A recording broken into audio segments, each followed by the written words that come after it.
Hello, everybody. Thank you so much for joining us. We're Loud and Proud Orlando. It's Monday, February the 16th, 6:32 p.m. Thank you so much for your support.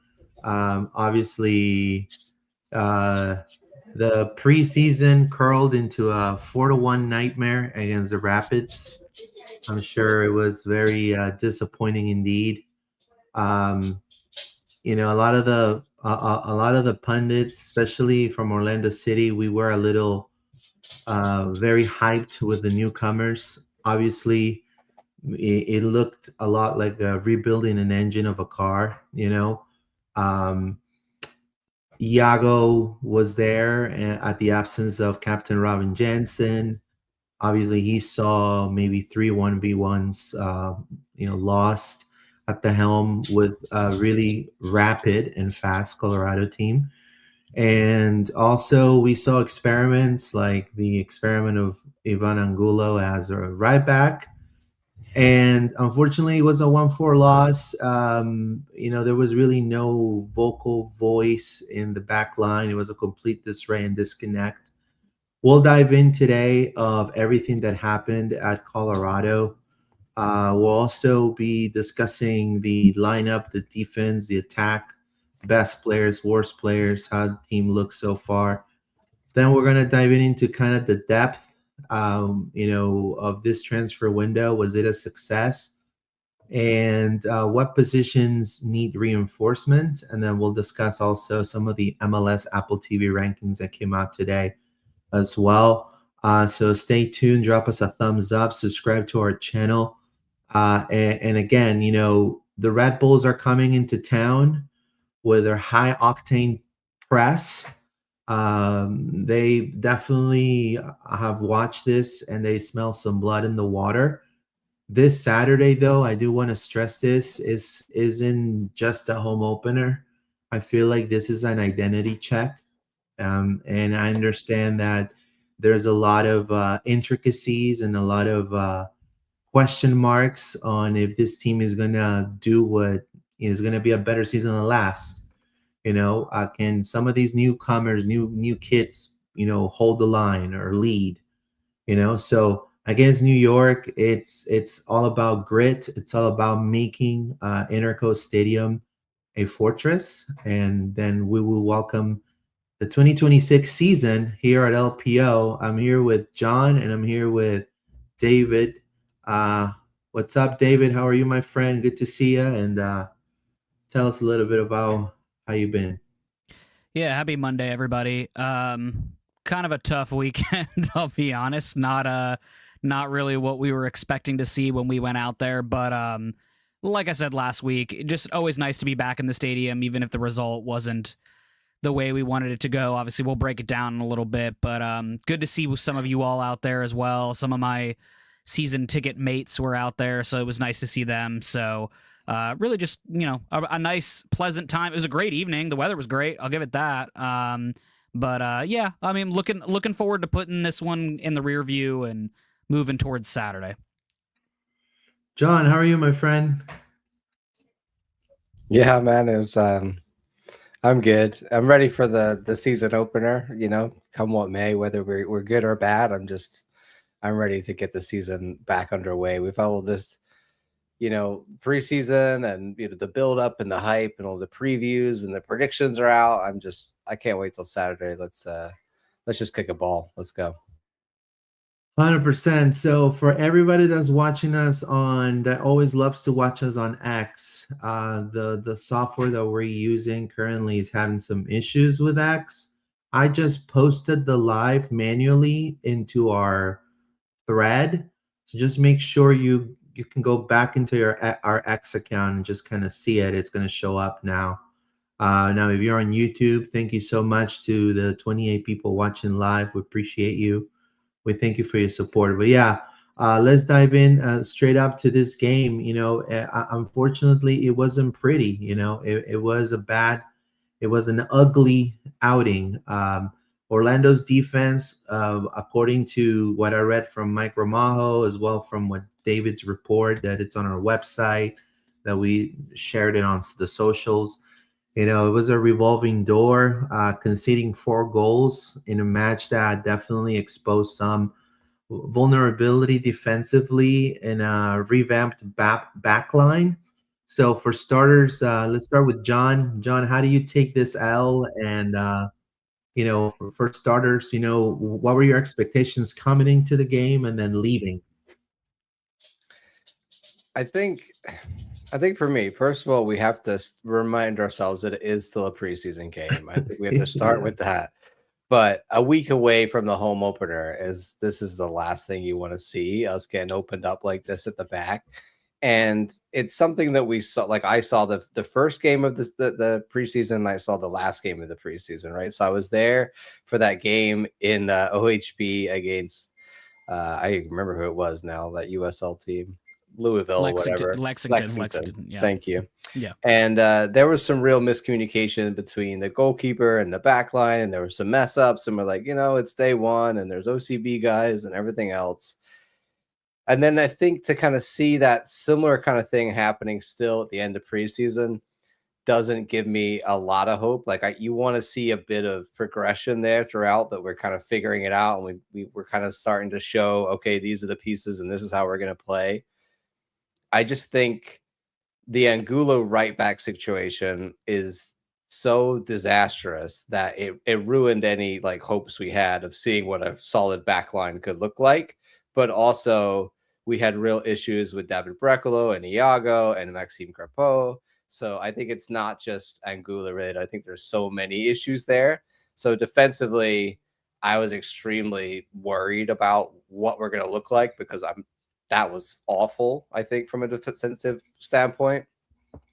Attacking wise, there was some bright like sparks. It was great to see Thiago looking good. Duncan had some good chances. There were some moments in the attack that looked really bright, but we weren't, scoring a lot of goals. So again, there's work to be done there. So I think this game just really not what you want to see a week before the home opener. But again, it is still a preseason game. And I think a lot of our issues come from the fact that Angulo is just not a right back. Now, David, taking what John said, is it time? I mean, it's not even the first game against the Red Bulls, not even Saturday. Right. Which I just found out I have to go from a birthday party, drive 2 hours to Interco. Just found out today. It's going to be fun drive. Obviously, it's not the first game. Is it time to press the panic button? Because this is certainly concerning, but I mean, Sure. Should we really be pressing the panic button? Yeah, so I'll start with this. At least you remembered the game, Luis. Shout out to my boy Steven, who completely forgot that opening weekend was this Saturday. Appreciate it, buddy. I don't know where you were, but anyway, I'm not going to sit here. Unfortunately, I'm going to disappoint some people. I'm not going to sit here and I'm not going to yell and I'm not going to scream and I'm not going to blow my top. But what I am going to say is this. There were some things in that game that are incredibly concerning and disappointing, right? Especially with the fact that this game was the last tune-up for the regular season opener, of course, on Saturday. 100%. Am I going to go and hit everybody over the head that had a bad performance? No. It's this one match against Colorado on a Saturday that wasn't our day, which Orlando City's had a lot of those. But guys, let's put this in context, right? Earlier in the week, this is the same team that beat Cincinnati, whose first team beat Cincinnati 3-1 until we rotated all the young guys on, and Cincinnati refused to and got a goal against us and ended the game 3-2. But we still beat Cincinnati, who's probably going to be a top 4 team in the East this year. So let's take that for a win, right? Let's talk about the Nashville draw that we got 2-2, where we fought back and tied the game and fought back into it. Am I worried that against a Colorado side we dropped 4 goals? Absolutely. 100%. Am I worried that we lost? No, I don't care about wins and losses in the preseason. What I will say, and what I'll pair it off of John, which I thought was the biggest problem in the game that was there, and for everyone that maybe have been there to get a perspective, I was literally right on the halfway line. I was the second row on the halfway line. So Wow. I got basically some of the best seats in the house for this That's so game. cool. The defense, especially the communication, awful. I don't know who was talking to who. I don't know who was supposed to be pulling that together, but wherever that leadership that Robin Jansson normally has in the middle of the back line was non-existent. Did not exist. So that's number one, and that's the problem that has to get fixed first. Somebody on that line needs to take the rest of the line by the scruff of the neck and say, I'm going to lead this line. I'm going to be the focal communicator. We're going to figure this out. Okay, that's number one. Number two, I don't need to see Ivan Angulo play right back ever again. That one match was enough to tell me that he does not have it. And let me go a little bit deeper, because a lot of people are going to be like, oh boy, they're dogging on Angulo again, blah, blah, blah, blah, blah. Okay, here's the reality of the situation here. On the first goal, he not only is out of position because he's too central, he's not hugging the touchline, he lets Yappy go by him, which again, Yappy's a much bigger dude and not as fast as Ivan Angulo, but the guy whips past Ivan Angulo. So not only does he start out of position, he also doesn't catch Yappy by the time he gets sort of halfway down the line. And then he doesn't close out when Yappy goes to cross because he eventually kind of gets within 1 or 2 steps of him. And the ball just lumps right over the entire Orlando City defense over to their striker in the corner. And it didn't just happen once. It didn't just happen twice. It happened 4 times, according to my notes, in terms of that exact play, where Ivan Angulo was caught out in the wrong position. And even though he has that speed, couldn't recover and get to the guy because he didn't understand the defensive principles of closing out. He wasn't closing out any of the guys that he had. On the second goal, what happens is Cartagena comes back to cover for him. Yappy goes for the overlap. His partner, and I forgot the number, I apologize, takes the underlap. They don't switch properly, so everything gets mixed up. Again, Yappy gets the ball on the line. He puts it over, and it gets into the back of the net. The other thing I'll say about the defense is, as much as we've highlighted Iago, he got beat all night on aerials for whatever reason, and I don't know what was going on with that. But he just did not have a good night with any of that. He got beat on the first one. I don't blame so much of him because that ball that got put in was gorgeous. I don't know what Yappy's been doing this offseason, but I've never seen him play that well. And I watch a fair amount of MLS, not a ton of Colorado, but enough. It was partly Yappy being amazing, but also partly Angulo being so bad. Yeah, that's fair. He's never played a game that good in his life. Yeah. Now, let's look at the goal, and then we'll read your comments in just a second. Okay. And I do want to say, before I go into the first goal, Orlando City outshot, according to the mainland, which I want to say hello to Michael Citro, outshot Colorado 7-4. Now, cool. No, they weren't great shots.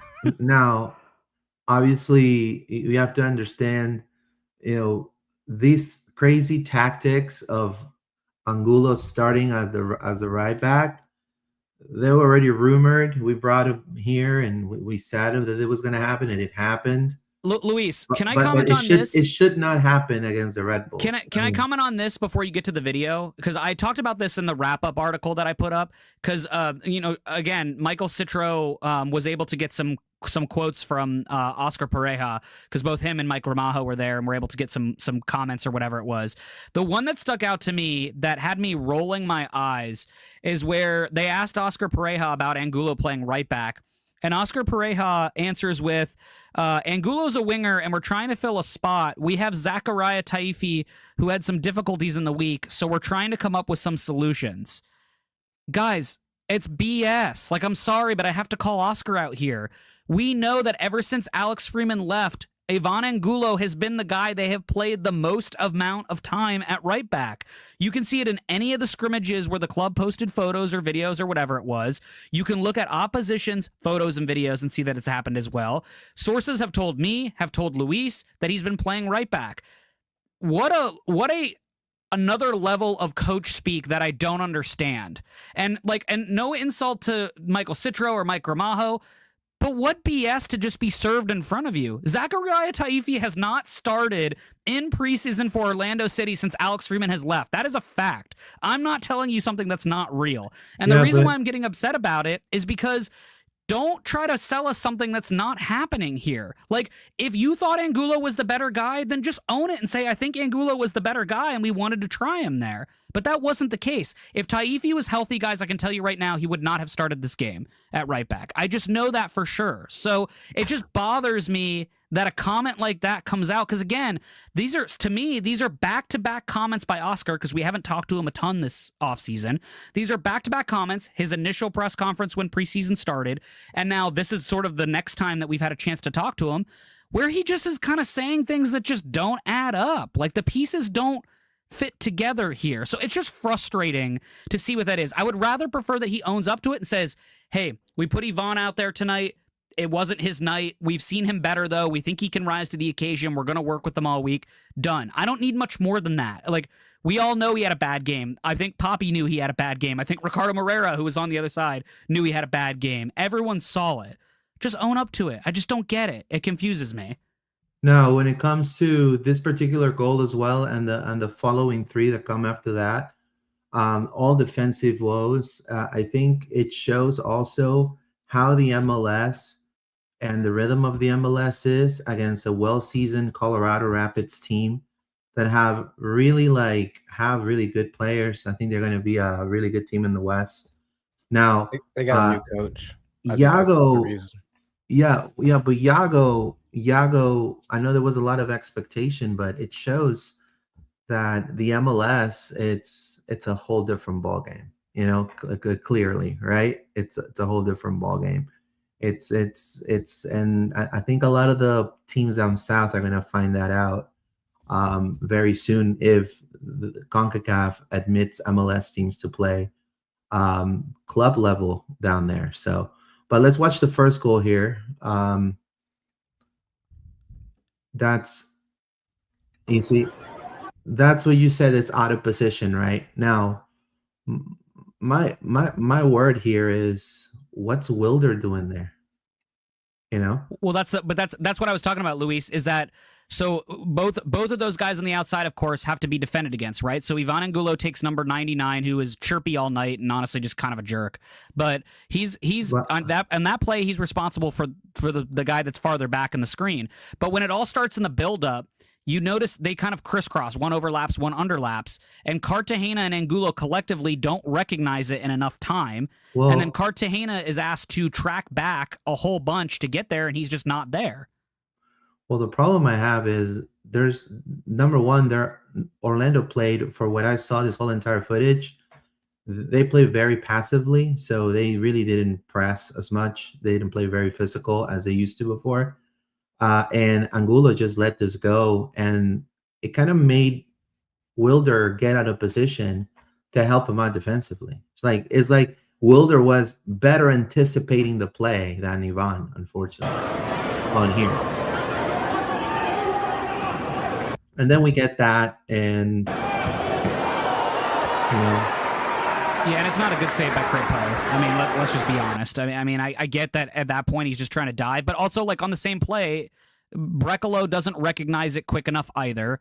And instead of Brekalo going out to follow the attacker, he goes in when there's nobody there. Iago's got the one striker that's in the box, who honestly the whole night was just also terrorizing Orlando's defense, but he just doesn't get there. He's caught in no man's land. There's nobody by Brekalo. There's literally nobody there. So yeah. I don't know. I don't, again, this goes down to what John and I were talking about, of the defensive communication just was non-existent the entire night. And you expect that out of somebody like Iago, right? He hasn't been there all of preseason. This guy's getting tossed into matches that he just doesn't have chemistry with guys. I totally get that. But not once did I notice during the game, and John can tell me if I'm wrong, I never saw a single person on that back line go to the rest of the people and say, hey, get up, pick up your face, let's go.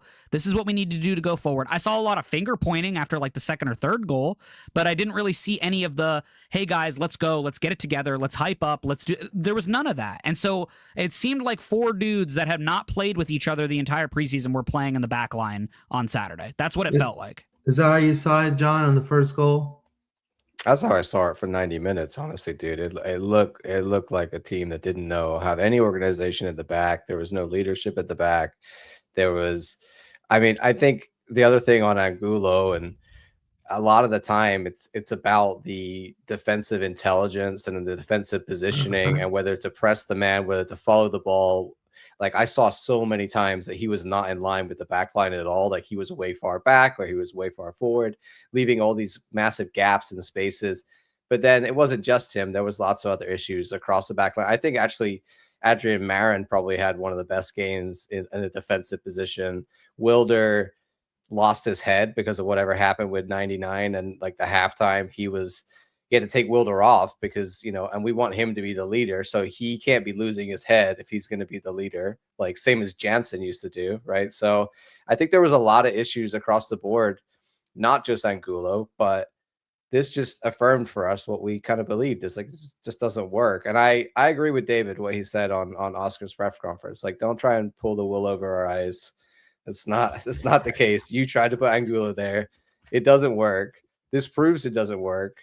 And I don't know, based on what I saw in Ricardo Moreira's face at the end of the game, I think he looked pretty annoyed. And I don't know whether that's because he also thinks it doesn't work, but this was a terrible game. And I think the reactions of our head coach and our, head of soccer ops should show you that, like, this is not good. Yeah, it's not good. And I heard great things about Nolan Miller. So if you sometimes in soccer, you just gotta do it. You cannot reinvent the wheel. Just do it simply, man. He looked much better when he came in. Put a defender in the defense and put an attacker in the attack. Yeah. Like, you just keep it simple. It's safe to put Miller there than Angulo. Yeah, the problem is I think the team played itself, because if you put Miller out there, you literally have no center back depth at that point, right? It's last year all over again. Right. And so it's like, as much as I'd love to see Miller out there, it's just, who do you have behind him to do anything else? I think I kept saying this. I kept saying this online throughout the weekend. I think it's about time that we start doing more experimenting than just moving Angulo, right? We've all been banging the Taifi drum. We know at this point Oscar's probably not going to do it unless Taifi has one of those moments like Freeman did last year, where he just plays himself into the lineup and Oscar has no choice. But at this point, he has no choice. Well, I don't know that he believes that, because from what I'm hearing, Angulo's still going to start opening day because they're looking at this as a blip on the radar. Well, I understand your sources, but and I have my own too. But I mean, again, you have to understand, it's not so much of what he wants here anymore. It's become of what works. So it clearly, this don't work. Everybody in the stadium saw that this doesn't work, right? So I'm sure he needs to take notes and fix this. If we don't see that coming the first 4 games, it's gonna be probably a rude awakening. I think the way it is. To finish my point, though, in terms of testing and all that kind of stuff, I think this is where you need to start getting into the conversation of, is Jalen Yearwood that bad that you guys put him in the doghouse? Because from what I understand right now, he's a little bit in the doghouse and more so playing with OCB. Is he that bad? Because he's a natural right back, so you got to kick the tires on that. You got to see where he's at in terms of fitness and level and all that kind of stuff. But then again, like I've proposed before, could you not try to see if Tahiri Brown could potentially like switch sides and play a role for this team if that's what it takes? Like, if you don't have the confidence I'm with you there. in Taifi, at least let another young man who's been in our academy for a long time get an opportunity as well. I mean, at this point, I'm at a loss of why we're trying to fit a square peg in a round hole. Like, it just doesn't make any sense. I get it. Angulo's Poppy's guy and all that stuff and whatever. And I'll give Angulo a little bit of credit. The 2 times he went forward on the counter, he looked nasty, but guess what he didn't have again this time that he had all of last season? No end product. It literally ended up with crosses literally into the seats because the guy has no end product. Yeah. Several people said it to me, and somebody posted it. It's Huon all over again. Yeah. You got defensive liabilities, and when you get up the field, the end product is.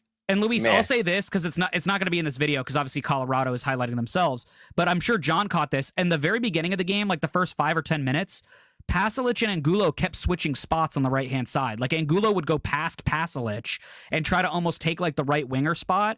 And then at one point I noticed, and I don't know if John could see from his side because he was on the other side, but at one time I noticed, I believe it was Diego Torres, kind of gave Angulo a look, whistled, and was like, no, you have to go back to the other side. Like, you're not supposed to be going forward ahead of Pasalic because the goal is to not have Pasalic at right back. The goal is to have Pasalic at right wing. You reminded me. I sent a tweet out about that exact moment. 73rd minute, he lost the ball, the left wing position, and then just hung out, like literally offside, watching Colorado run at the attack. Dude, you're the right back. Like, you can't This is not, you're not left wing anymore where you just wander and you're like, oh, it's cool. Like they got it. No, you're the right. A, you're out of position. B, you lost the ball. You have to get back. So I just think there's a lot of these things, and we can bag on Agul all day, but he's not the answer. He's not the answer. Luis, can we talk about some positives, like to turn this around a little bit? Because I think there were some positives in this game that I think John and I can kind of highlight. The first name, yeah. Sure, go ahead. Okay, so the first name I'll say is Tyrese Spicer. I thought had a really quality game. I don't know if John felt the same way, but I thought he honestly, like, he had some great moments. He beat a lot of dudes all night. Like, he was making that right side of the Rapids kind of feel silly for most of the night. The only issue I had with Spicer is just, again, he just didn't have the end product that we would expect him to have. As John and I kind of talked about, he got caught between two minds a lot. I don't think sometimes he didn't know whether he wanted to shoot or whether to cross or square the ball and anything like that. So I want to give him credit for that, because I thought his bombing, like, all night was just, he was terrorizing Colorado. I think the other one that fans are more split on, and I think I'm taking the more positive, I'm curious to see what John thinks. I think Thiago had a pretty solid shift, considering he didn't get a ton of service, so I don't want to hit on the guy because, again, that was really on the midfield to try to get him the ball, and they really just didn't at the end of the day. But he made some really nice runs past the center backs. He made them look kind of silly for a lot of that movement. And like I was trying to tell people beforehand, he's a different striker than what Duncan did. I think Duncan also had a positive appearance that happened in the second half. But again, he's a different dude, right? With he got two beautiful balls on a platter played right to him. One from Adrian Marin. Adrian Marin made this gorgeous pass to Duncan, like around the 70th minute, somewhere around there. I remember noting it, and I was like, dang, Marin, okay, I didn't know you had that in your bag. But he made this really nice pass to Duncan. It's just Duncan's first touch let him down again. Like, I don't know what it is with him, but it's like his first touch just lets him down. If he does like a no touch or takes like more than one touch, he's fine. But if he does a one touch, he's like out of position and off balance and whatever. So I want to give credit to both strikers, because I thought they both brought different looks to what Orlando can do. I'm still in the camp that I think Duncan should be the starter. I think he wears down a defense more. And then I think Thiago would be the nice piece of, like, if you want to bring him on the wing, or if you want to bring him up as striker and kind of use that Ramiro Enrique kind of role of, like, be quick, get behind the defense, all that kind of stuff. I think both of those things could be nice for him, but I don't know. It depends on how people feel about striker, I guess. So based on some of on your piece, and also on what other colleagues mentioned to me as well, is, like, obviously Spicer looks like the standout attacker. I think he also drew, he drew the foul for the free kick for Atuesta. So, I think Thiago is a work in progress, but he has a lot of potential. I agree with you there. Now, I think Orlando's attack showed, I think, based on what you're saying, a little bit of promise in creation. They weren't really timid, but, they just lacked that finishing touch. And I mean, you could say that in preseason that stuff is normal, but I mean, you're talking about, having Duncan last year as well. You had, Spicer last year as well. You have Pasalic last year as well. Now, also Martin Ojeda was gone. He was sick, as I think I mentioned to you guys on the chat, but I didn't never posted anything. But yeah, I got word that he was sick. Any positives, John, that you saw aside of those that David mentioned and I mentioned, that you saw that you really liked? Yeah, I think both Duncan and Thiago had some good chances, and either of them could have scored. There was actually some really good saves from the Colorado goalkeeper. I think I was just mainly focused on all the terribleness in defense. That it was hard to see too much positive going on. I think Atuesta did have a good free kick, which from my angle, I couldn't tell what was going on, but it just seemed to go through the wall. And I genuinely thought Marco Pasalic was going to have that chance. I didn't expect Atuesta to take it from there. But outside of that, I didn't see him in the 10 position really shining. I didn't see him getting high enough up the field, I think, and kind of, we missed Ojeda, I think, in that attack. And then once you add him in, hopefully the likes of Marco and other pieces around him look even brighter. And I thought, it was nice to see some of the other guys come off the bench. Like Sakata was a bright shout that, he came off the bench, and we see this time last year, he had that horrible injury. So it was kind of nice to close out this year, the preseason game, and he comes off the bench and does some good movements and had a little bit of brightness. Also, Colin Gusky as well looked pretty decent coming off the bench. A guy that I don't know how many first team minutes there are left for Colin Gusky, but I thought he looked decent. So yeah, those are the other ones I'd like to pick out. Yeah, like David and John were saying as well, is like, Oscar could have his squad, his his back four, or his, some of a preference when it comes to style. But I mean, we have we have depth, but it's youth depth, and some depth that we've seen. Some people have seen it on OCB. I've seen it in OCB, but it's unknown to have a lot of minutes with the first team. And so I think he has no option but to really find a solution here when it comes to putting kids like Caraballo, putting kids like Gusky, putting Harvey in, Ellis. We can't just rely on, again, the Angulos and having Ojeda play almost every freaking game, or Atuesta again. We gotta use our depth. If we're gonna have this big pipeline of players that are young, we gotta use it. We can't just have it there for shits and giggles. You know what I mean? We gotta use the depth. So let's read some comments real quick, and then we continue with the analysis here of the game. And let's read some comments. Is Ruckus Racing 419, 12 months is losing Jack Lynn, 5 months is losing Enrique, 0 incoming strikers. Well, that's a good question. I know for a fact. I mean, that's what I've been told from a good source. They're looking for another attacker and a right back that could also possibly play center back, so like a fullback type of hybrid type of player. So that's what's coming. Those are going to be probably the last 2 signings, and then they'll call it a deal, and that's it. I don't know if they're going to make it to the March. I think it's March 26th. I think is the deadline for the transfer window. So they still have over a month to decide. And it says Frankie Cosmos, woo, let's go. Eddie finally scoring the goal. It says Thiago is a lot shorter than I expected, says Frankie. Listed as 5'10", but looks closer to Angulo's height. Marion looked much better, says Landon. There you go. We got a new Marion fan going on right here, Landon. Pedro del Valle says the only positive, Marion looked much better and spicier. All right, man. Let's go. Copacetic Buddha says, honestly, Marion looked a lot better than his previous games. There you go. That's a positive. It's a huge positive because we need somebody there. Duncan also looked promising, just need better finishes because it should have been 4-2.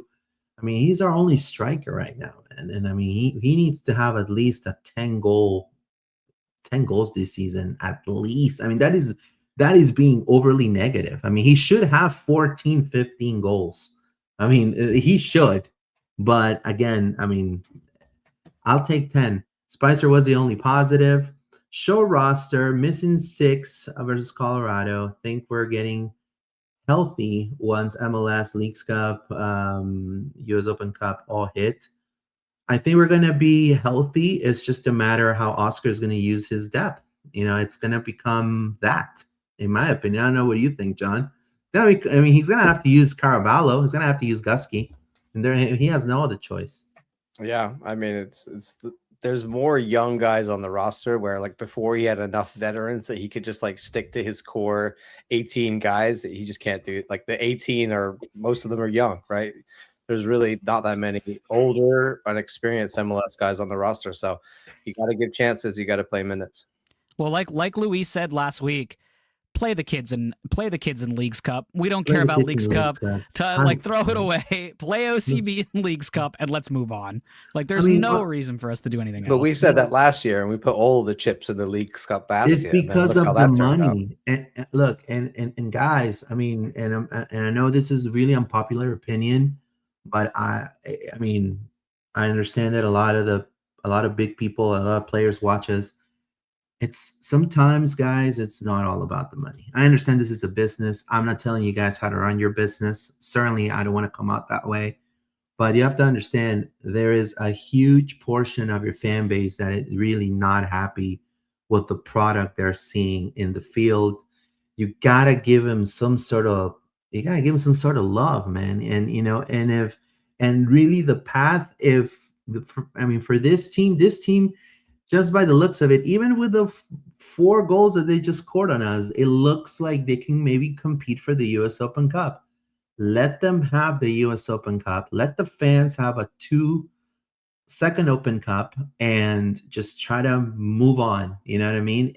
Leagues Cup, yes, you got a lot of the payouts, you got the money. It really doesn't benefit MLS, man. It's just a cash grab. Also, Liga MX also doesn't want to play it anymore. It's just a whole big ordeal.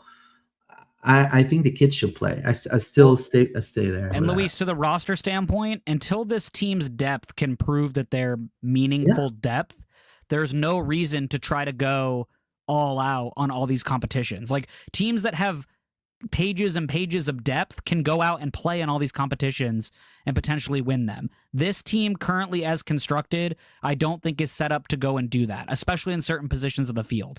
I think if we were just playing like a 5-a-side, then maybe we'd have some luck, but we're not playing a 5-a-side, right? We're playing with 11 guys, and we're not there yet with proven depth to go and do that. No, you cannot also compare to comparing yourself with Inter Miami. Now, I've seen this a lot. You have to understand this, and you're probably not aware of what's happening over there. They have Lionel Messi. That in itself, it changes a lot of things, whether you like it or not. Number 2, they do tours. They just went to South America and banked about $30 million in this last South American tour. They did Peru, they did Ecuador, they did also, I believe they were going to do PR, but they canceled it. But they've done a lot of the countries, and they bank on this money, and that's how they sign their players, because that's cash money on there. They put on their bank account, capitalizing on Messi, which is the biggest attraction, right? Now, we can compare ourselves to that. It is. If you look at our markets, they're completely different. It's just, we are in a different road, completely different road. Yes, it's soccer. We can beat them with this roster, but we just have to see, the right tactics as well. And I feel like there's a lot of this comparison with Inter. Stop with that stuff, man. They're in a complete different realm of team in the MLS, in my opinion. Just do the math. We downgraded in the back four and done more for the 2026 season in comparison to 2025 back four. Do you agree there with that, John? That we downgraded? I don't necessarily think so. I think it's just going to take a while to know what this team looks like, right? I think a lot of the beginning of the season, we've got new players. We're going to have to figure it out. I don't think we can know what this team better than last year's team until honestly the end of the season. But I think it's going to have some growing pains. Let's put it that way. Is that so? We should have kept Schlegel then, says Landon. No, we should have kept Daggy. If there was anybody we should have kept, is Daggy. It's Daggy. I agree with you. He wanted to go to Montreal, so Moreira gets D- this offseason. 11 players out, 7 in, downgrades across back four, 1 striker. Very sad, says Ruckus Racing. We'll dive into that next. Efro VR88. I miss Daggerdan. At least we're not having this issue now. Yeah. We'll miss him. Let me, Luis, let me say this about Daggerdan. And I know we've talked about this before. Guys, I get it. I understand. And especially in hindsight, the Daggerdan move looks dumb. There's no doubt about it. I totally understand that. But what we're forgetting, and what the reports that came out about all this is Daggerdan wanted the promise from Orlando City that he was going to get starting playing time at the beginning of preseason. And Orlando City couldn't promise him that. And so Orlando City did right by the player, which we tend to do very often. We have a few outliers, of course, but most of the time we do well by the player. And so we transferred him to a team that was going to play him because he wanted starter minutes and he wanted to stay in MLS. And the club got what I thought was a decent bag back for a guy that at the time we could not promise starter minutes. We can sit here and wax poetic and talk about, well, we knew Alex Freeman was going to be out the door and we knew this was going to happen and whatever. We didn't, because what I can tell you for sure is that people told me the front office thought they were going to stand pat for the rest of this window, and that unless a really good offer for Alex Freeman came in, Alex Freeman was going to be the starting right back, going into the season. They got a great offer and sold him, and because Villarreal got desperate because they had a right back that got injured, and they brought him in and did what they were going to do. So I get it. In hindsight, sure, it looks like a really dumb mistake. Absolutely. But at the time, the club did everything that it was supposed to do in its due diligence. And at this point, we're going to have to just take it on the chin. Like, there's no other way to look at it but that. So, yeah, it's sad and it stinks, but it's the same thing with Enrique. He wanted to go. The money was great. We got great money for him. We at some points, we have to do right by the player. It doesn't make you a cheap team because you're selling the player because they want to go. It makes you a good team and a team that players want to play for when you do right by the player and then also get some money out of it at the same time. So that's the context that you have to think about it in. Sure, is this team objectively worse than the back four? Currently, yes.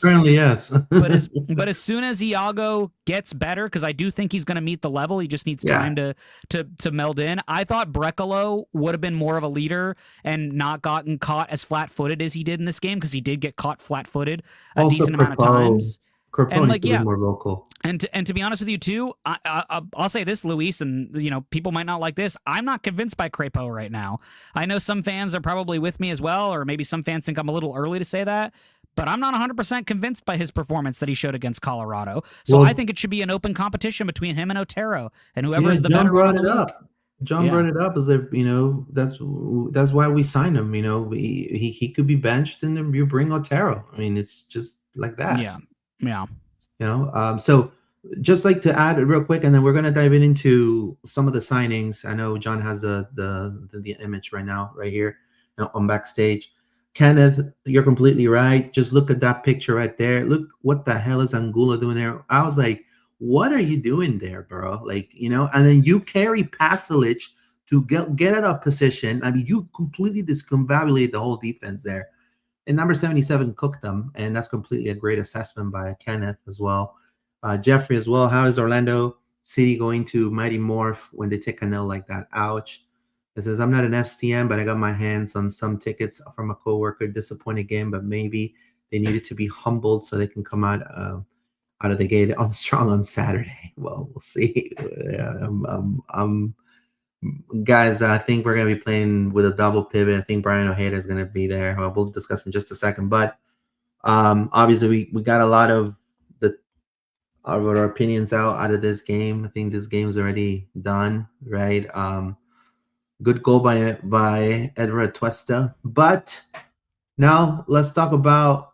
I want to say, Luis, quickly before we move on to that. From like the fan perspective, like we talked about the field stuff, but I think there's some fan stuff we want to bring up. One, they try to put all the the Society 21 members on the on the boards going around the stadium, and they missed like a lot of people's names. So that was not a good look. Like, don't do that. If you're going to put out everybody's names, make sure you check that list. The other thing is a lot of the players didn't go over and do signatures, and I think that. Although I'm not the biggest proponent of they have to do that every game and they have to stop for every kid, I think the season ticket member game in the past, it's been something that has happened. And I think it's a chance that, this isn't the season ticket member appreciation game. I saw somebody post that that's what it is. That's actually, there is a game for that in the season, but this is a season ticket member exclusive thing. So I think they kind of expect to be able to have some opportunities with kids where they'll be able to get some autographs. And I did see some kids like Taifi and Spicer gave out some autographs. I know some did happen, but I feel like the club should either say it's not happening or make it happen at the end of the game. John, and it makes it worse because they handed out the poster to the field or something. They handed out the poster with lines for places to do that. Also, there's such mixed messages. It's here's a poster, you could get all the signatures, but then they didn't give anybody a chance to do that. And I know we lost 4-1, but I think the coaching staff and everything, they're not in a good headspace right now. but it doesn't matter because you have to spend the time regardless to just put a little bit of effort in with the fans. And Not like as only a grown that, adult, I don't give a flying for like I'm not interested in, but for kids and for families, it's important, I think. So I think that the club should make the effort, especially like they gave that out. Why would you give that out and then I'll have signatures? Like that's just insane. You gotta do right for your fan base, man. You know what I mean? You want to know what makes it worse too, guys? I got a call from my rep today. I won't say their name, but I got a call from my rep today, and they asked me if I went to the game and what I thought and blah blah blah. And he asked me if I got the poster, and I literally paused on the phone for a second. I said, "Yeah, I got a poster that nobody came over and like was gonna sign," and he just went dead silent on the phone for like a good like couple seconds, and then I went, but I don't care about signatures, so it's fine, but I care about the kids that were in front of me, because there was a whole group of kids right there in front of me, and like nobody came over to go do any of that. And I thought too, like I thought, to be honest, I thought there was going to be more subs at half, because I thought Poppy was going to play with it a little bit more, because we got kind of dominated. That would have been a nice opportunity to maybe sub some guys off and let them come over, like when halftime started, to just let them go and do some signatures and sign and do all that kind of stuff. But like there was none of it. And honestly, the stadium felt kind of dead, because we were all kind of sequestered onto the east side for the most part. And you could walk around to a bunch of different places, but things is different, to be fair. Other years they didn't open up. This year they did let you walk all the way around. But because they did that though, it felt so dead that like nothing was really going on. And so like what I would have done is like, if players were injured or you knew were going to be out for the game, put them in the concourse and say, hey, do you want to get your thing signed by Robin Jansson and Taifi because they can't play today? Or like, hey, Harvey's going to walk around because he had back tightness and couldn't play. So he's going to walk around and say hello to everybody and dap some people up. 100%. All of the events this week, there's opportunities. There's like this trivia night, and like I went to the jersey reveal. Like there's players there. Like they're all giving. So the drink thing tonight. Or what's the difference here? Just make it all the players you get an opportunity to sign. But I think the biggest part is why give out that poster if you can't? Like that's just you're sending missed signals. For sure. I don't know whose call it was, but if I know for a fact the way it is in South America, if you just get punished, even if it's preseason, you get punished 3-1 and you're not signing jerseys outside, or you're not like taking a picture with a fan, it's just not a good look at all. And again, that's something that needs to be addressed. I think it needs to come from up top. In the end, you force the player. You say, "Hey, man, like you got to do it. You got to do right by our fan base." It also has to come from Oscar, I believe, too, to push them to do it. Well, even higher than that, though, because it almost feels like Jared Dillon and Ricardo and Oscar like weren't on the same page about what this event was supposed to be about. And I don't want to like dog on Jared Dillon, but like that's his realm, right? Like he's supposed to be all about like fan engagement and the stadium experience and all that kind of stuff. It's almost like they had the idea to give the poster away. They got the posters printed. They did all that stuff. But then everyone just forgot to tell Oscar that like, hey, we need to have the players come over after the match and sign some stuff. And I think he made a comment in his post game about, you know, hey, it was great to see the fans, glad the season ticket members were out, blah, blah, blah, blah, blah. But then like none of the players really came over. So if like, again, if you felt that way, you should have, as soon as you saw them walking towards the tunnel and not spending some time doing some signatures, you should have said, hey guys, take a walk over there. Let's go see some fans and talk to them real quick and get some signatures and all that kind of stuff. Yeah. And it's an opportunity for like even Oscar and the players say, oh yeah, I know we took the L today, but you know, I wasn't really trying that hard. You know what I mean? Like, to your point about South America, we would have stormed the field and would have been talking to the players. Like I would have, I like if I'm a player, I'd be like, you know, I'll sign the autographs and be like, yeah, we're gonna give it all on New York Red Bulls. We're gonna beat Red Bulls. You know what I mean? Like there was a chance for the players to also kind of come to graces with the fans, you know what I mean? Just kind of, I mean, they just got clobbered 4-1, you know what I mean? I stood there for a long time with my boys in hopes they would sign my kids. Literally didn't care. They lost. They just wanted to interact with their favorite teams and get signatures. Yeah, man, I saw. I'm sorry about that, Kenneth. That's awful. I'm sorry, Kenneth. I saw a little baby, like, I mean, with the outfit, all with a bow of Orlando City. Like her first awesome. Game, the baby's first game. They're thinking to her first game. Wow. You know, like I'm sorry it was this one. I'm sorry, like, you know what I mean? Like as a dad, I'm like, yo, I think Pasley could compete with MVP in the best case scenario season. He is him. I hope If he's here for the year, I think so. Yeah. They give us posters where players can sign their name. Wasn't the best look when they all went to the locker room. Pass a little look on D Saturday. Crapo reminds me of the boy from Stuart Little. I think Osman was there. Jeez, that's a good one. Dagerdan is better than Angulo right back. I mean, I think that's definitely low bar to clear. Well, Very low bar to clear. I could have put a cone out there. We might have had better luck. I don't buy the time to gel line. Atlanta, Cincinnati, St. Louis, San Diego. I mean, that's an old line. I don't think that applies. Wolf. Nobody wants to hear that. I don't think. I mean, if all I'm telling you is this, Ruckus Racing. If I hear it on Saturday, you're gonna have it on video. Yeah. Well, because here's the other thing, Luis, is like what? Oscar's going into his 6th year, 7th year, whatever it is now. You can't say that the whole team is gelling. The only excuse, of course, that we saw on Saturday that we can talk about is there's no defensive chemistry. That's for sure. It's like these guys were all set up on a blind date and they were expected to, drives me crazy about that is Oscar's the defensive guy. So like defensive minded, just do what you always get them in freaking line. Like what's going on? And like I said in my tweet, because I was live tweeting for the Colorado fans because they were getting like nothing. So I tried to live tweet for the Colorado fans. And my last tweet, I said these defenders, I'd lock them in a room for the whole week and just make them talk to each other for the entire week and just really drill the heck out of defensive positioning, defensive lines, defensive communication, the whole 9 yards. The national team guys need to step up. And what I'm saying is, obviously, Iago's a newcomer, but he'll get that. He'll get there. But I'm talking about Crapo. He played Copa America as a starter for Canada. He needs to, you know what I mean? Vous parlez français, like at least something, right? He speaks Spanish. Then you got Brekalo. He plays for Slovenia, like, you know what I mean? So they have to be a little bit more vocal. What I had an issue was, based on the footage that we saw, Wilder cannot be that vocal captain of the back line playing D-mid. It just takes away from his role of defending and being that first line of defense. You don't want to start now for players to be doing double duty. So I agree with what John says. Lock them all up in a room and make them talk to each other. Big supporter of OCSC and LPO. Thanks for all you do. Any chance we will see Otero and Taifi start instead of Crapo and Angulo against New Red Bulls? Thank you, my friend. Appreciate you. I don't think they make either move. A goalkeeper especially not, because I think with goalkeeper they really want to give Crapo his chance and see what he can do.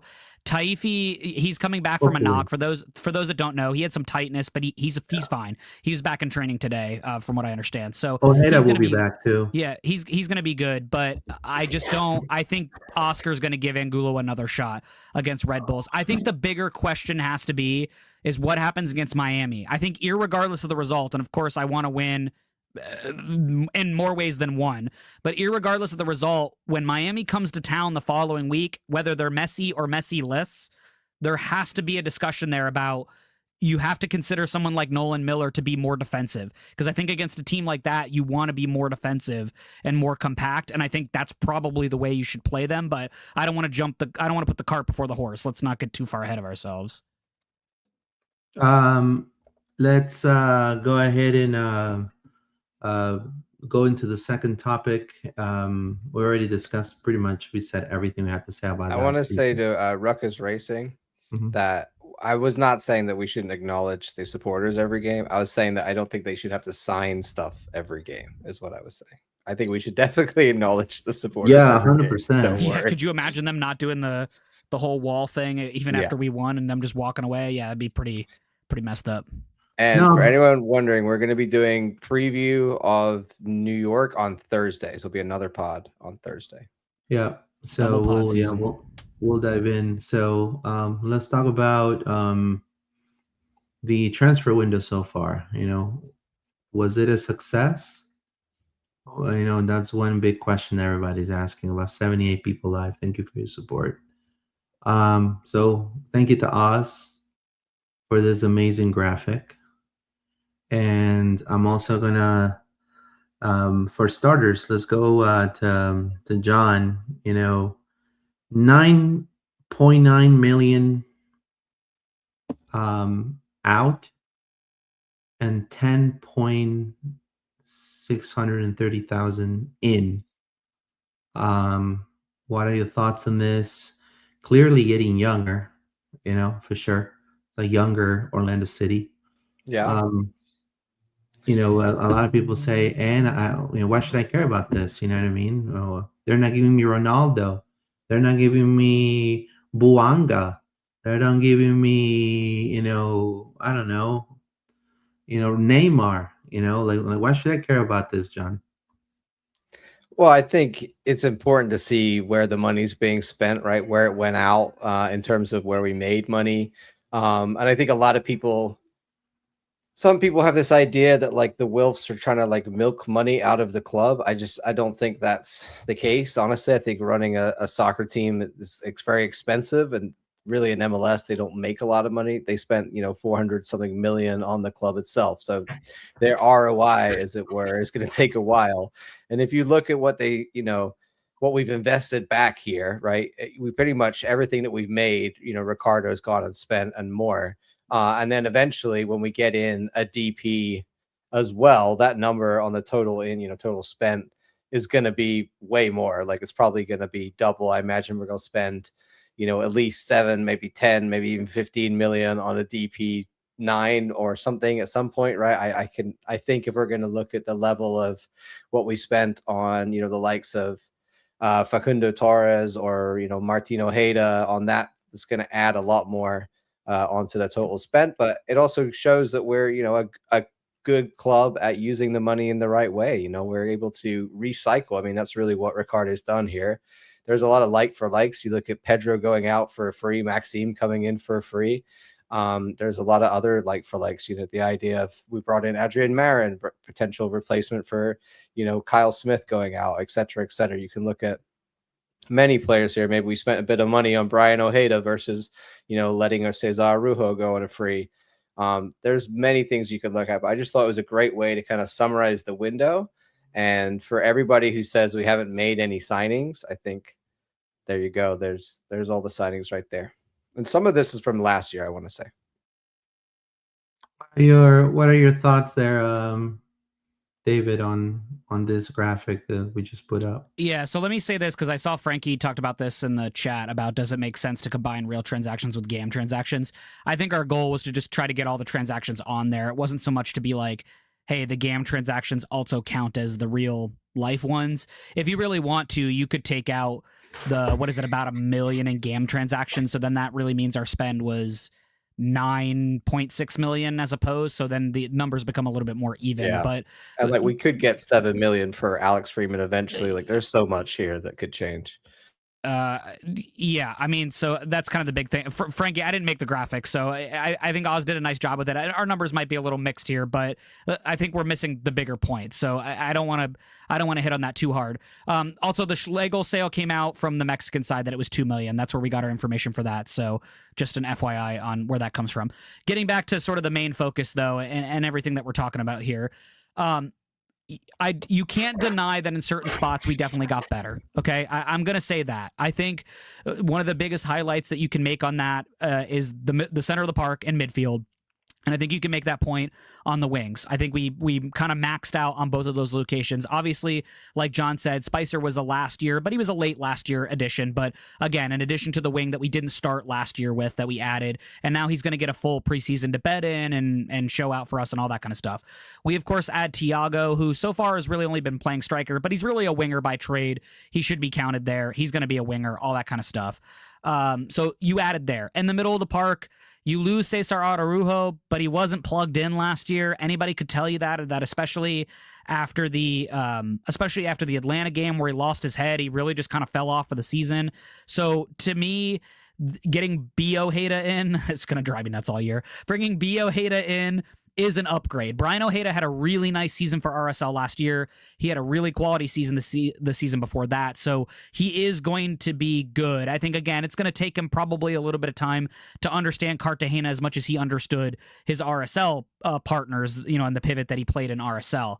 So I think you got an upgrade there. And then on top of that upgrade with Cesar Araujo, You're adding Luis Otavio, who no one's been able, unfortunately, to see this preseason because he's been banged up and had visa issues. But this kid, again, is going to be the real deal. He played the most out of all the young guys that you see up on the screen between Thiago, Luis Otavio, and Iago. He played the most first-team minutes out of any of those dudes last season. He had over 1,000 minutes with Internacional at the top level. As somebody who saw 40 games for Luis Otavio, and I get it, it's my perspective, whatever, fine, I understand.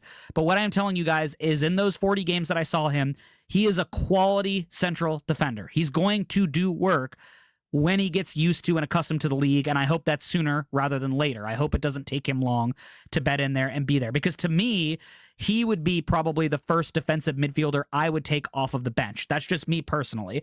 Just didn't see enough out of Gusky last year at the first team level for him to make a difference. Obviously, Jean Gerbet is going to be out for most of the season, so we're not going to really get an opportunity to see him much.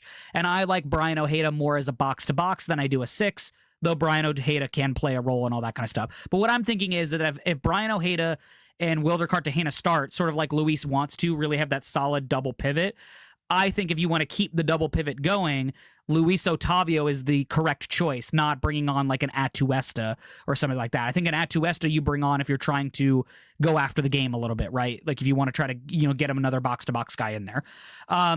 Obviously, with the college guys, a lot of people have the feeling of, well, we don't know what we're going to get out of them. That's fair. I get that. Harvey didn't get to play against Colorado. It's kind of tough to see where he's at in terms of how much he can contribute. But I think the club looks at him as an opportunity to contribute on the front line in any one of those 4 front spots, attacking mid, either side of the wing, or the striker position. He's kind of versatile in that direction. And he started preseason well until he got the back tightness that he started getting. And he is day-to-day. So we'll have to see how that goes with him. If we can get any drop of anything out of Adrian Marine, that is a win for this team. He came in and looked awful last year. So, with the Colorado game, like a lot of people commented, he looked solid. I don't want to say he looked great. I don't want to say definitely didn't look bad, but he looked solid. And honestly, for defenders, if I don't have to mention their name, that's a great sign, because then I don't have to worry about it. And like I said, I really liked the ball that he played to Duncan. I thought he had a really nice through ball that he played to Duncan on the left-hand side. So again, you get anything out of him, win. Nolan Miller has had a really solid preseason. You got to love, the fact that he can come in here and bet in like he has. Like we've talked about before, Mitch Ferguson probably made a mistake by not sticking around with Orlando City, but we'll see what that is. And then don't forget, guys, Robin Jansson is expected back. We do expect the Viking to be back mid-season, so he is gonna return to us, and hopefully he's got some quality that he can give us. Now to go to the other side of the table, and a lot of the outs, and that's where people have a lot of issues with. Alex Freeman, right back. He's not replaced, right? We don't have it right now. I agree with the frustration at the right back spot. But as 100%. All of us have said on this show, Poppy needs to give Taifi an opportunity to show that he can't do it, because we just saw what Angulo can't do, and he certainly can't do it. That's for sure.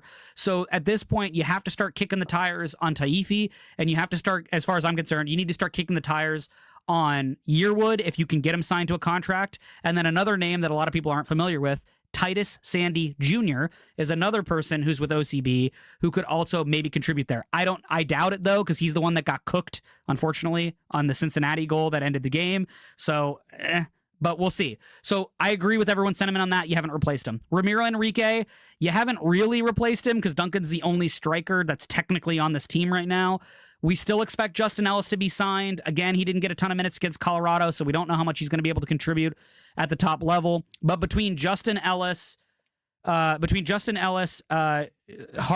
and then I would even say Thiago, if you play him as a striker, that is the mold that you're looking for with Ramiro Enrique. So I think, unfortunately, that replacement by committee is going to be the only way you're really going to replace that. Rodrigo Schlegel, yeah, kind of tough to replace him. We'll see what Nolan Miller can do. I still think this team brings in another center back eventually because, again, like Luis said, window's open until March, so we'll see. Dagger Dan, I'm with people on the fact that I don't know that we have our Swiss Army knife right now, because that's really what Dagger Dan was, right? He could play a bunch of different positions. Kyle Smith, similarly, could play a bunch of positions for us, all that kind of stuff. I think the closest out of everyone that could potentially do that is someone like Taifi, but if he goes and locks down the right back spot, you're not moving him anywhere else on the field. You're leaving him at right back, right? So you would need somebody behind him who can go and do that. So, because we know Taifi's played right back, he's played left back, he even played a little bit of center back in his academy days. If you want to go back a little bit further, he's played central defensive midfielder as well when he's been called into it. So he can play those spots. But again, if he locks down right back, then there's no way it's going to end up happening that way. So I will say overall, I don't think we got the value back yet that we should have. However, the like-for-like replacements that we've gone and changed, i.e. Luis Otavio for Cesar, I think you upgraded there. I think Thiago versus whatever random winger you want to pick out of the team that's neither not here, didn't contribute last year. Thiago's an upgrade on that. Because he's going to be available, he's going to be here, he's going to do things, right? Crépeau, I would say at Crépeau's best, he's probably at Galese's like middle of the thing. But remember, the reason we let Galese walk was because his money was ridiculous. The guy was on $1.25 million. You don't pay a goalkeeper who's only in the top 15 $1.25 million. You just don't. So, and again, egg on the club's face a little bit for Coronel falling through. So if you want to break it down that much, and I'm not going to keep bloviating about it, but there's a lot of fans online that are like, we've lost on everything. This is terrible. There's been no upgrades anywhere. We're in the crapper, blah, blah, blah, blah, blah, whatever. That's not true at every position. Are there positions that we're in trouble? Absolutely. And I hope Ricardo knows that, and I'm sure that he does. But there are also other positions where I don't think we're that far in the hole, and that we're just waiting for this one thing to click or this other thing to go by. And again, if Tincho's in the game on Saturday, I think it's a different game. And I know that's hard to say because people will come out and say, well, what about the games where we don't have Tincho? And that's a fair argument, but I don't need to think about that right now because as long as he's healthy, that's all that matters. The club will need to figure that out and see what that looks like. But I just think it's tough to kind of go and break it down move by move because it's not a one-for-one math assignment here. It's a squad that you're trying to build all around. But there's work to be done. I want to say that. There is work to be done still. Well, according to sources, there's 2 more signings happening for Orlando City. Again, the window ends on March the 26th. To give my opinion about this graphic, Nicolas Rodriguez, bust. Sorry. Cesar Araujo didn't want to play after 2024. He did not want to play in Orlando City. He did not want, and I'm going to say this now. Now I can say it. He did not want to play in Orlando City. So he needed to be gone. And you cannot hold on to a player that doesn't want to be part of your group. Kyle Smith, he had a ceiling. He was homesick. He wanted to go to Cincinnati. He's a legend here, and they're going to do what's best. Pedro Galese, love and hate. People, love and hate. There's love and hate going on now in Colombia too, for what I've heard. He just had probably the best performance of since he arrived in Colombia this weekend, but also he had some duds. So there were some mixed emotions there. I mean, we already saw it coming, but I mean, he's player of the week for the Colombian League, Pedro Galese. Now, Luis Muriel, bust. Thomas Williams was never going to get a chance, and that's the truth. Dagger Dan, that's hurt, but I mean, we got $500,000. Rodri Schlegel, people wanted to change, not Papi's guys. Well, he was a Papi guy. So there you go. Ramiro Enrique, we were never going to bank on him $10 million. With us, he was never going to be worth $7 million. He was never going to be worth $4 million. But we got $3.3 million, and we pulled the plug on it because it made more sense at that time. Alex Freeman, a phenom, probably one of the hopefully the best right backs the United States has ever seen. So $4 million out of him walking out of free. I think it's a steal for Orlando. So that's the transfers out for what I can see. Transfers in. I mean, if you've been following the team goes low cost, high reward. They've always done this way. But in this scenario, and I'm going to say with kind of what David and John said before in previous episodes, is they've gathered U22s, because that's the model that we use. The U22 model is what we have as a team. U22s that have a lot of upside, that have had first team minutes, that have played for their national team. So these are not your Ivan Angulos, your Ramiro Enriquez. They're not your even Martino Ojedas that came from a small club. These are players that are used to the spotlight. Now, obviously, we didn't see that in the game from Iago, but he just got off the plane. He had 4 practices with the squad. Now, then you got a guy who wanted to play as a starter in Toronto, was not allowed to. Tyrese Spicer, he's killing it in Orlando. The whole Maxime Crepeau thing, I agree with David there. I think we kind of dropped the dud there. I think that's a really big drop. Harvey is definitely somebody they've been scouting, from my understanding, for a while. Andrew Marin was a dud last year. He came in kind of cold feet. We don't know what's going to happen, so there's a question mark there. Now, all I'm going to say is this, and for everybody that's saying, hey, Orlando City in 2024, based on the MLSPA, spent 17.49. And we made it to the Eastern Conference Finals. We lost. In 2025, according to the MLSPA, we were 7th. And we spent 16.1 million.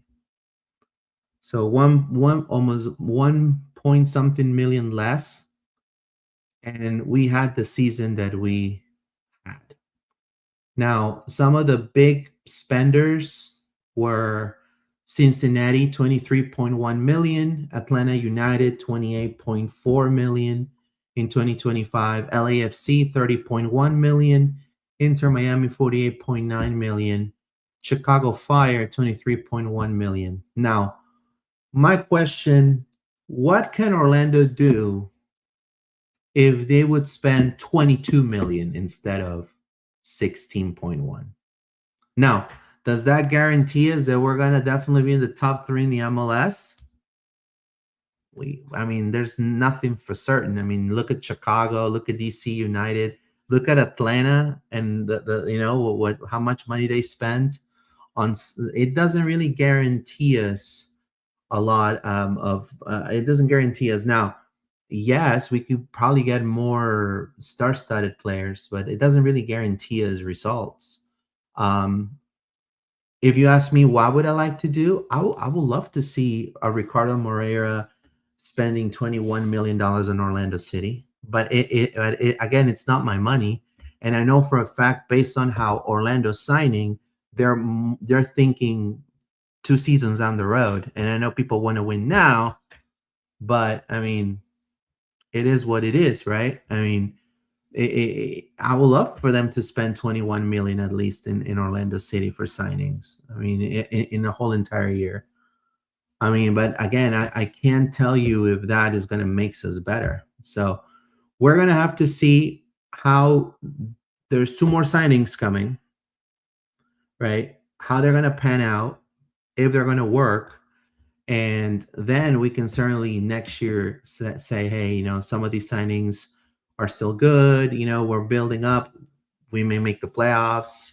We may not make the playoffs, and that'll be disappointed in itself. But I think Orlando is signing better U22s than before. And with that, what positions, John, do you feel need reinforcement? I think it's pretty straightforward.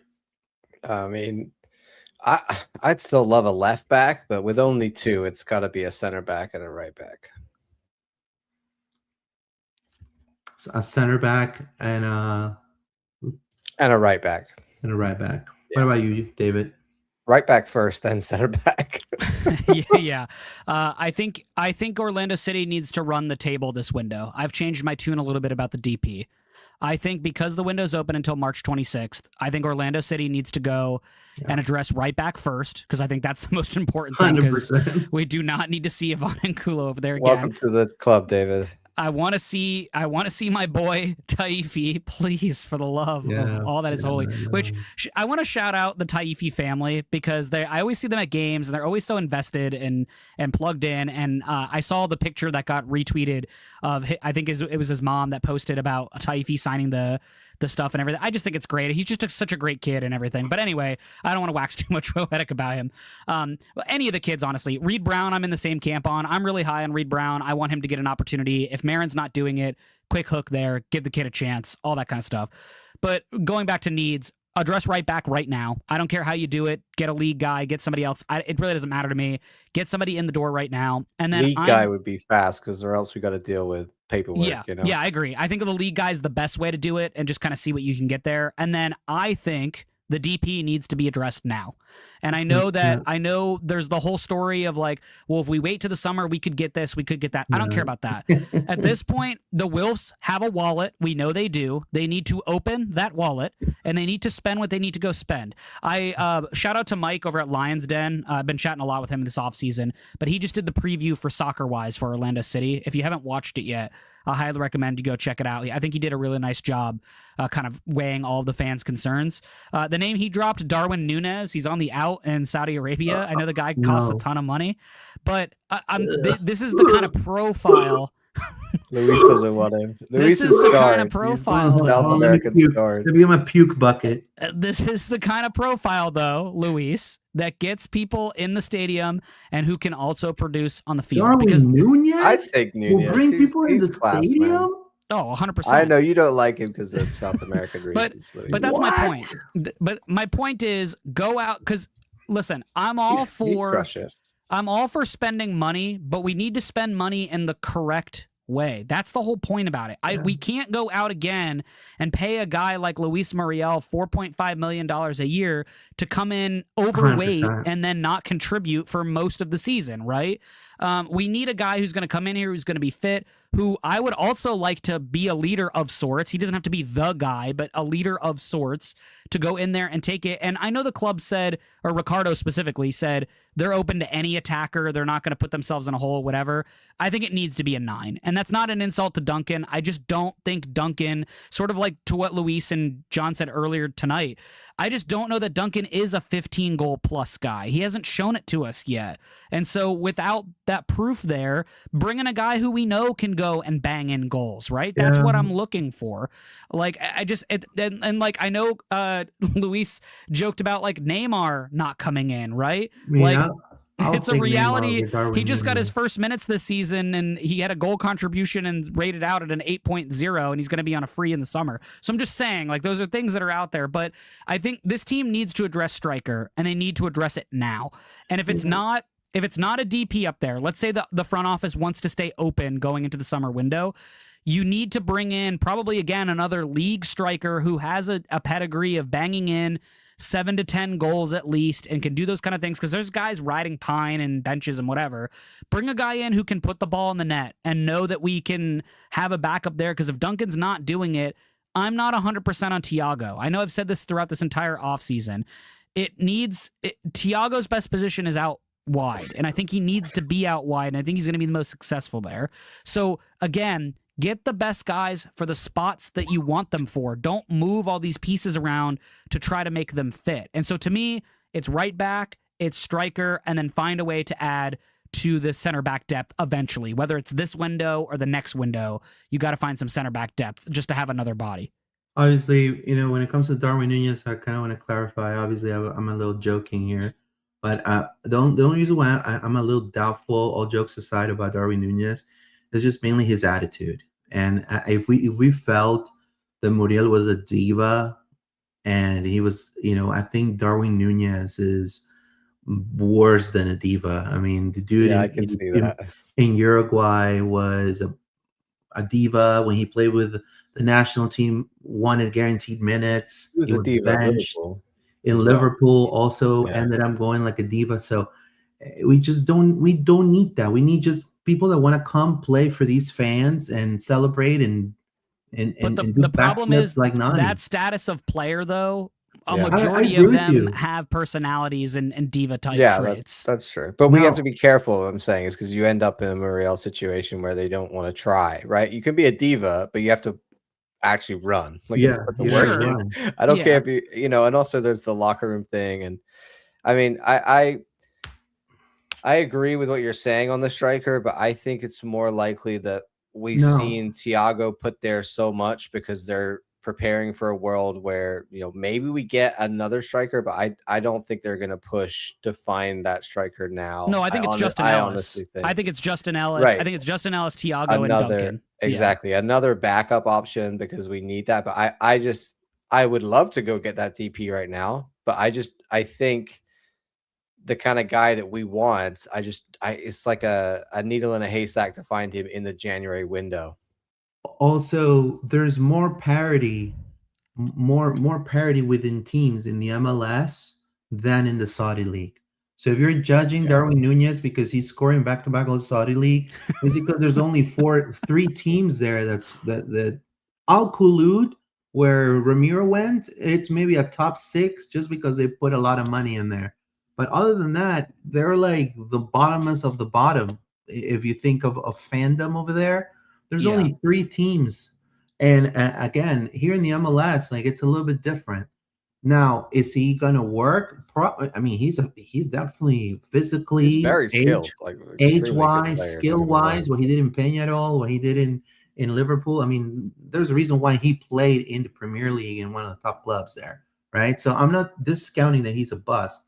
I'm just saying I don't think his attitude will mesh well with what we're trying to build here. Now, also, I do want to say, and this is important, I feel like we could have best of both worlds, kind of like what Cincinnati is doing, because right now Philadelphia is successful at what they do because whatever kids they have in the pipeline, they play. And we don't know that. That for us is a question mark. So even for fans, they don't recognize some of these kids, right? Now, when it comes to Cincinnati, they have they have kids, they have young, proven, and they also have established players. They open the wallet. And that's been very successful for them. And also having a coach that, it's within the league, has played the league, knows the league very well. And again, I'm just trying to say is like, how would Orlando City would look like if they'll spend $7 more million, you know what I mean? Or $10 more million. We've never spent like 15 million on a striker. And that's like, if we went out and spent like Denke level money on that kind of level striker, that's what we want, really. Is go out. It doesn't have to be, latte lath money. Yeah. It needs to be more than the like 7 million that we've ever spent. Same maximum. What are you gonna say, David? Yeah, I guess my point and the thing I worry about on the DP conversation is that, like, let's say it's worst case scenario for this team. Like a lot of people on social media are saying it's gloom and doom and we're all screwed, right? let's say it's that bad, right? Right.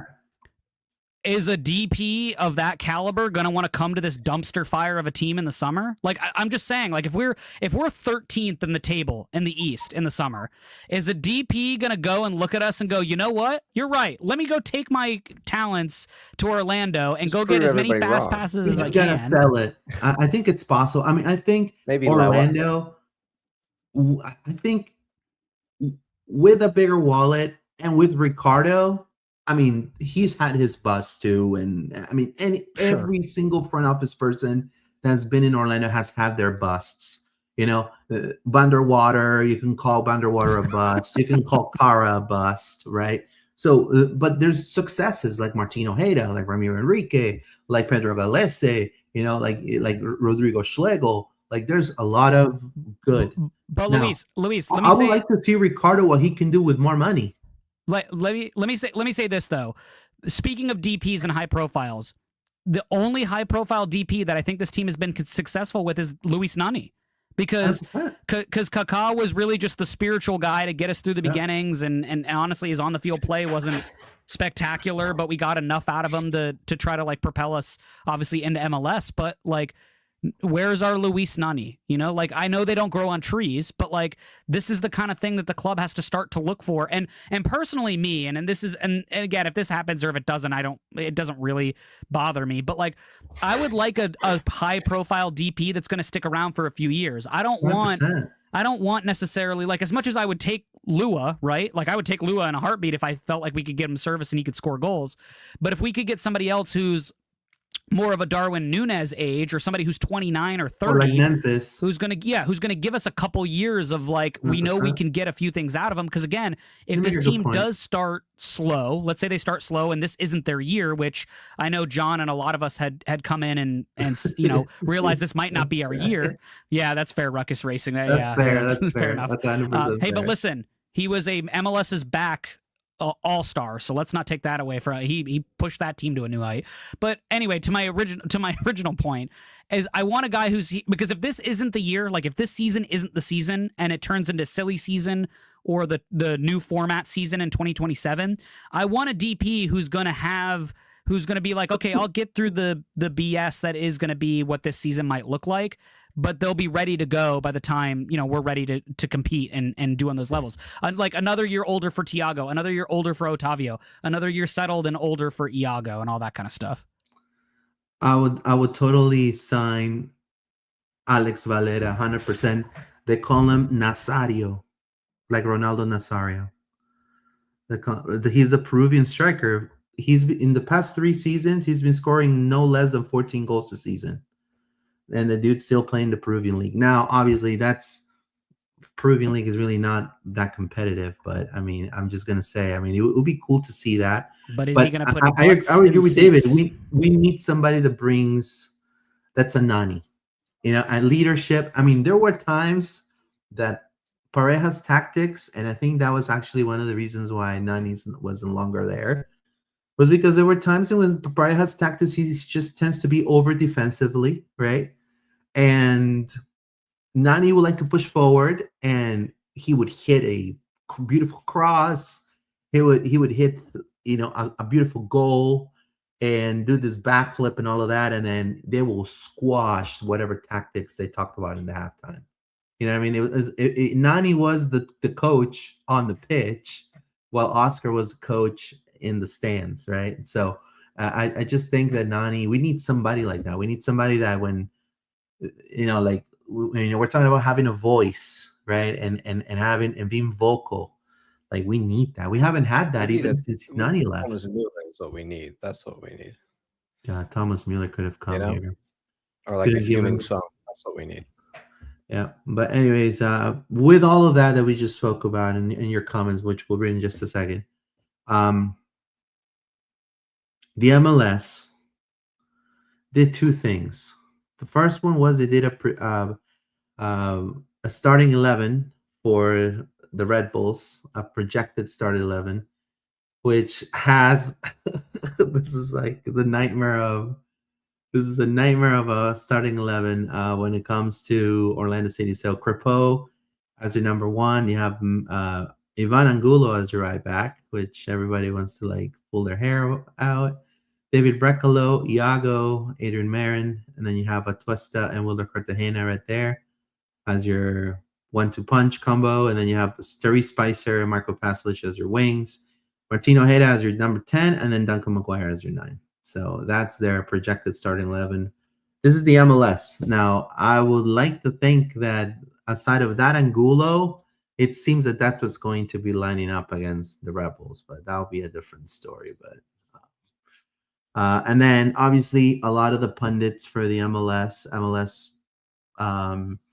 Apple TV guys, some of the talent predicted the 2026 regular season standings for Orlando City, and so we have a lot of good names. We have Max Britos, 3rd in the Eastern Conference. We love you, Max. Than me. I want to know what he's drinking because I need a glass of that. 100%. I'm assuming Bruno Vane is he's Brazilian. It's got to be. That's why he put us in 4th. I don't know. 100%. Or he just he's a happy clapper. Maybe he's a big Duncan McGuire fan. He's in the happy clapper group, happy clappers. And then you have Bradley Wright Phillips, 12. Man, might as well just make us go back to USL. Funnily enough, I think our other friend from Red Bulls who was with us for a little while, Sasha Question also panned us as well. Bust. Come on, Sasha always has. I'm going to say that it was a That's because Sasha was garbage when he was here, and he can't get over the fact that he was trash when he was here. Dax McCarthy was at the game and put out a little tweet. Yeah, I thought that was about his weird. I was like, thoughts. who? Like, how did he end up at this game? What a weird. Like, I thought he overhyped Colorado though. He's buddies with like Miguel and like a few other guys that like and he's an Orlando guy. He's back here now in Winter Park, I think. So Yeah, he's just don't coming let that to games, dude. Don't I let that guess. dude come back in. He's over here saying Colorado's a top 4 team now, and Who, like, Dax? we're over here. Yeah, we're over here Dax, saying yeah. to the playoffs. Get out of here. Well, whatever. I mean, Miguel put us in 7th. I think Miguel's got it about That's right. fair. Hey, just to Yeah. say, that's where I put us. Just saying. I put us Miguel and 6th, so I'm pretty close to most of these. Luis, what did you say at the end? I forgot what you predicted. you got Dax McCarty 9th. You have Sami Sadovnik, Peruvian commentator, 8th. You put 8th there. Miguel Gallardo 7th. So everybody's between the 7th and the 10th, position there, and the positive guys are Max and Mr. Bruno Vane. I was gonna say Bruno Mars, but and then me, because I was like 4th. I've never heard of Bruno Vane. I don't know who this guy is. I feel like I should know. So I just looked him up. It looks like he spent a lot of time. He's from Argentina, but he spent a lot of time in South America and then made his way to MLS to cover Spanish. He's 22s. That's what. Yeah, it is. because there's a lot of youth kids. Like if you follow youth, like Iago, he's pretty well known there. Like Thiago as well. So hey, he's probably a big Tincho fan. If he's Argentinian, he's probably a huge Tincho fan. And he's come a long way. I mean, he's and he should be, because Tincho is. Whoo-hoo. Now, do we agree with this? I mean, I think we're probably going to be. I would like to believe. I mean, it is a bust of a season if we don't even make playoffs. I think if we are heads should roll if we don't make playoffs 100%. If they haven't already. Yeah, I agree. This is where it averaged out, right? Okay. In their total. Yeah. So this is what they think, I guess, for think the that's averages fair. opinions. I think on the playoff line is fair. That will be that probably is. I mean, realistically speaking, that's fair. Sorry, not exactly the same as last year. Sorry, not playoff line, play in line, because we don't count 8 and 9 as. Do we make it this year though? Is that the difference? We actually make it in through that game. Yeah. God. Now, are we allowed to make fun of them if? Definitely. Well, yeah, you keep receipts, of course. Right? Yeah, I'll have to do it. Last year, I had a receipt of everybody's Eastern Conference rankings, and like obviously, this is the thing. We're writing ourselves as like this is not our year, but nobody had Philly as their year last year. So like we could. It all could come together really quickly and we could be awesome. And like, there's a world where that could happen. I don't think it's going to happen, but like nobody so you heard it. Philly you guys heard it here awesome. First. John says we're running through the first 5 W's. That's what John's saying. No. Well, one thing I do would like to see though, and I know it's a little hard, but maybe next season we need to see more openness in just the tactics and the lineups and what's happening in preseason. Both clubs, Orlando City and Orlando Pride, super secretive, super tight. Like they don't want nobody to watch them. Closed door games. And then you have a lot of our counterparts playing open door, playing in South America, in Europe, in Mexico, with again Coachella Invitational. Yeah, and playing invitationals. I think if you guys want to have the best of both worlds, do your preseason cup. Bring somebody from a cheap team from South America. Bring a Colombian team. I don't know. Make a little tournament, because we're going to need better competition. We cannot just be playing against colleges and USL teams and Lexington. I mean, no disrespect. But you have, for example, Inter Miami facing Barcelona from Ecuador, Alianza Lima. You had them facing Copa Libertadores match-ready dudes. And, again, I know you got Coachella and they're streaming all the games for MLS. Yeah, and I understand, like, maybe they're spending $16.1 million on their whole entire squad in 2025. Bro, put up like 200K or 100K, broadcast the whole preseason, like or at least You know what I mean? Like record the games for people to see. You know, it's a good investment to give just fans a little bit of something. Luis, I think in order to make it open, because there's a few fans that have reported, like Red Bulls had a similar problem where they didn't get a lot in preseason either. I think the league needs to step in and just say, teams, we're gonna, at the very least, you need to be live tweeting your matches, or you need to be like, there needs to be a level set by the league that says, no, this is what you're going to show your fans in preseason. We want to grow the game. We want people to be interested. Whatever. Yeah. Bring anybody else. Like you have, people like the soccer wise people. Bring them and do the thing live in, for him to have the right to, or at least let local media. Let local media do it. If you don't want to do it yourself, let local media come in and just let them film their clips. Also, and it doesn't photos. Cost much to set up a camera and hit a live stream. I'm sorry, that's not an excuse. It's not. So all I'm trying to say, guys, is he has to be the best of both worlds. But I mean, in the end, we want what's best for the club. So it says, kind of thinking we're shite at the World Cup break thanks to short roster, zero depth as much as anything, which gets Papi fired and leads to a worse development period second half of the season. I mean, we don't know, but I mean, I can tell you is if the first 5 games, they're all L's, I think people are... I don't even have to say absolutely nothing. If he doesn't get, I don't think if he gets less than I think 9 points out of the first 5 games, he's gone. Yeah. I don't think you can let him ride more than that. I just don't, especially against the opponents you're going to play and where you're going to put yourself in the season. I can't see how you can let him ride. I just don't. And again, it's not like we're trying to like be haters of Oscar at all. No, it's just, we're speaking reality here. Orlando, it's right now unproven, and that's the fact. Now, he's being part of every major decision when it comes to all the signings, when it comes to the departures. So it's not like he's not being part of that, or this has been made autonomously by the front office. He's been part of all these decisions. So you got to make it. You got to make Orlando City competitive. You got to make it work. You have to tell your players that they need to kill for, the badge and go forward. I mean, I would like to, after World Cup break, just be like, we're fourth, or, we're fifth, we don't need to go to, no crazy playoff, whatever, low berth or whatever place, I will love that, but it is the reality, Orlando right now, there has a big question mark on some of the newcomers of the team. It says Devils Den 3-2-1. Bro, our defense wasn't talking. Were they whistling? How do the players know that he's trying to say, because I was at their game? Says here.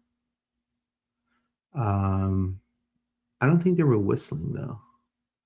Also, the way that 77 on the other team,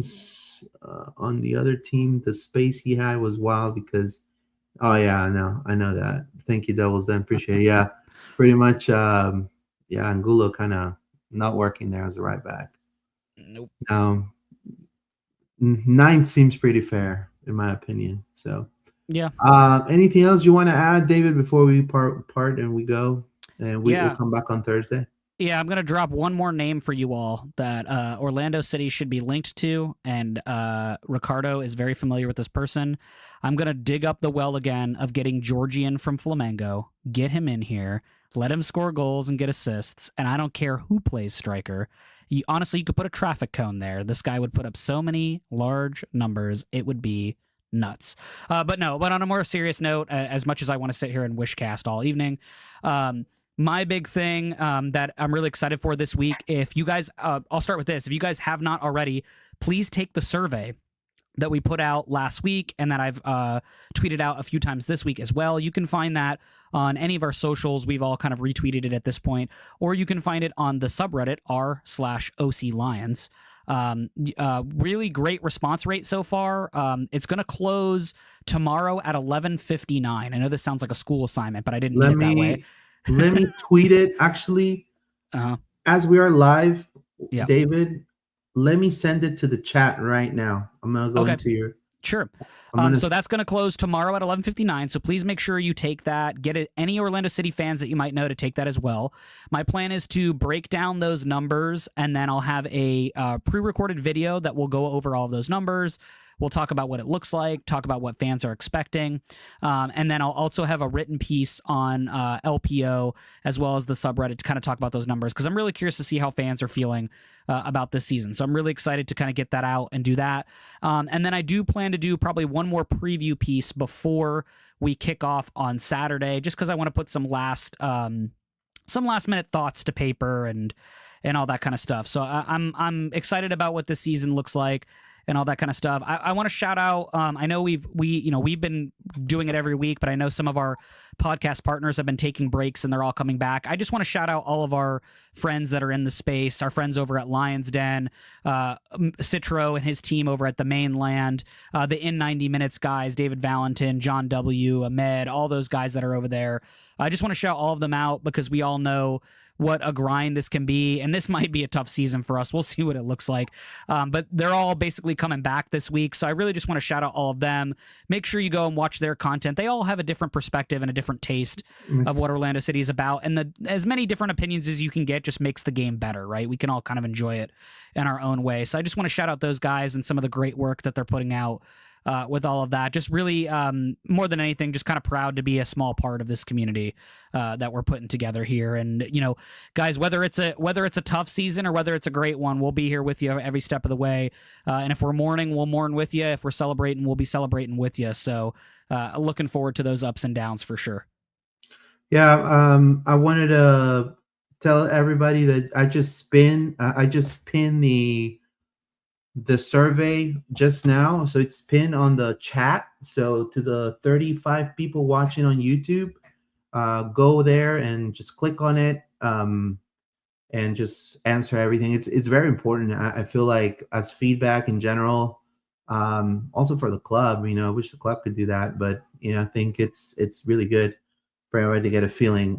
Anything you want to add, John, as well, before we go?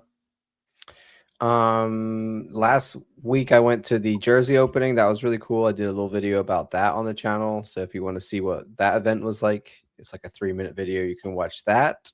I also did a lot of previews. I did designated players and designated pundits. So if you want more Orlando City content, go over there and watch previews from those guys. I'm going to do a one with the Battered Herons tomorrow, I believe. I've also been on Goals TV doing stuff with them. So we did a jersey review of all the jerseys that came out, as well as a preview of the East with those guys. So if you need more MLS content, go over to Goals TV, check that out. I did a conversation with Fabian Rankel about 2026 and big picture talk MLS and all that stuff. So if you can watch that, you can go watch that. I've just been making a lot of content, guys. So I got a lot of stuff out there. Also NWSL, if you want more NWSL content, I've got a podcast out about that, and we're going to be back in a minute with the Pride Pod as well. So I'm just making videos. Yeah, definitely. I also want to just say, we have LPO is coming back on Thursday with a preview against the game against the Red Bulls, the opening day. Also on Friday, there's going to be a video in which is going to be a deep dive on the Red Bulls coming out on Friday, right before so you can kind of watch it while you're going to the game and things like that. I have my friends from Soccer View Radio from New York. They're going to be coming in and just kind of dropping. I'm going to be interviewing my good friend Vass. Just kind of he covers New York Red Bulls there. He's accredited with them. So it's going to be fun. And then also we have a surprise guest, hopefully, a surprise interview, hopefully soon, if the club permits me. So you probably will see it, the flyer and all of that, fairly soon. And we are also going to be bringing I'm working on bringing Franco Panizo again from Inter Miami, journalist, to talk about the game against Inter probably in the next few weeks. But the season's already started for all of us here. I'm excited to be back and to see everybody there at the press box. And to everybody that stops by and says hello, thank you so much for your support. We're always here to put out the best content. So make sure you check out John Rollins TV on YouTube. Make sure you check out also David is putting out his content also on his X account, FLA Doodler 18. Also, he's been doing a lot of the reports and a lot of the analysis for some of these matches that are going to happen. And again, thank you to Kenneth, to Sidge, to everybody that watched today. We have the pipe on the next few minutes. And anything else you guys want to add before we go? Thursday, we will be here to preview Red Bulls, and we will have a guest from the Red Bulls as well. Yeah, we have, I think, Bob, right? Bob? Yes, Bob is going to join us to give us his thoughts on the Red Bulls. It's going to be fun. I always love having Bob over. So we'll see you guys on Thursday, and vamos Orlando. Have a good one, guys. Vamos. Take care.